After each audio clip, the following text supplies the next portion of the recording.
Mohon izin dulu sama Pak Utut nih. Kalau nggak diizinkan nanti saya nggak diajari catur lagi soalnya. Soalnya pelajaran sistem pertahanan Sisilia terbuka dan tertutup belum selesai nih Pak Utut.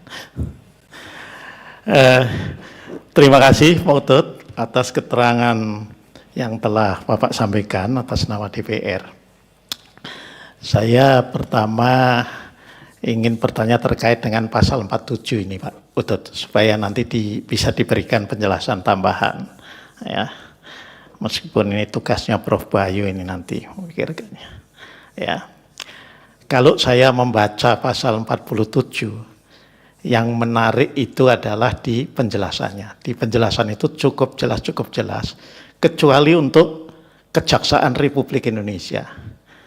Artinya penempatan atau dapat didudukinya jabatan oleh TNI di Kejaksaan Republik Indonesia itu kalau menurut penjelasan hanya yang terkait dengan pidana militer.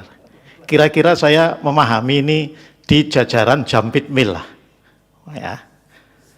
Nah, artinya ini kan pembentuk undang-undang itu membatasi pada kejaksaan.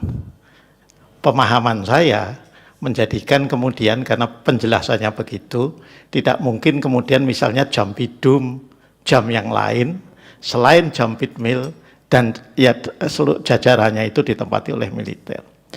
Tapi hal yang sama tidak ditekankan untuk Mahkamah Agung. Ya, misalnya di Mahkamah Agung tidak ditekankan bahwa ini terbatas untuk jajaran kamar militer dan tentu Direktorat Jenderal ya yang membawai peradilan militer di sana. Padahal di Kesekretariatan Negara itu juga dibatasi pada Kesekretariatan Presiden dan Kesekretariatan Militer Presiden. Nah, saya hanya ingin mohon ini ketegasan. Apakah sebetulnya di lembaga-lembaga yang lain itu pembentuk undang-undang ingin politik hukumnya itu sebetulnya kecuali itu tadi yang disebutkan itu memang ingin membuka. Ya, karena ini kan pada dasarnya jabatan sipil. Nah, jadi kalau pada Kejaksaan RI udah jelas ini, ya, pada Kejaksaan RI, ya.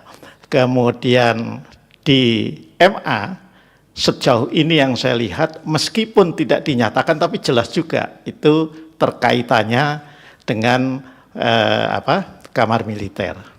Itu saya nggak menghitung kalau TNI yang menjaga keamanan di gedung Mahkamah Agung maupun Kejaksaan Agung lah, itu enggak lah ya.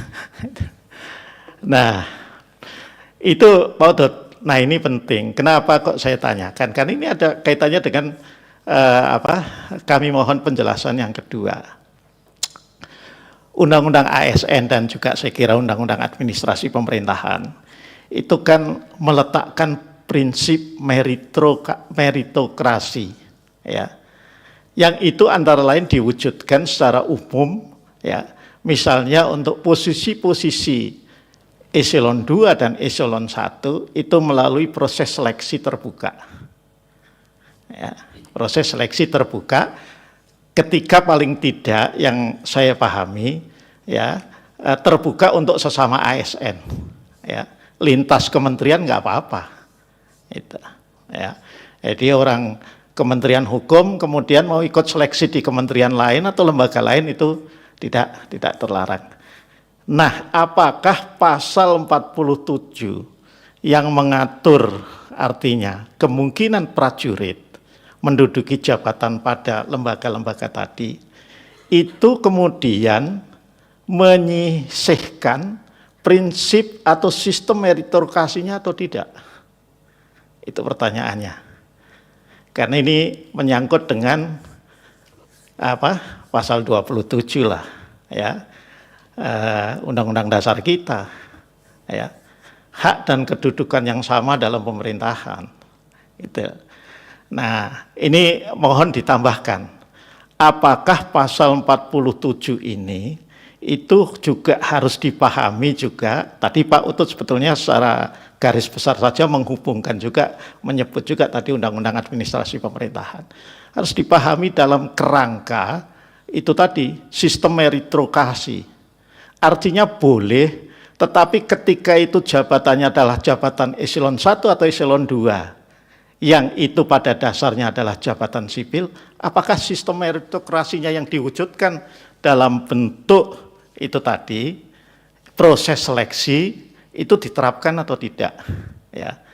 Karena itu saya kira yang menjadi concerns juga, ya mohon maaf ini, teman-teman aparatur sipil negara.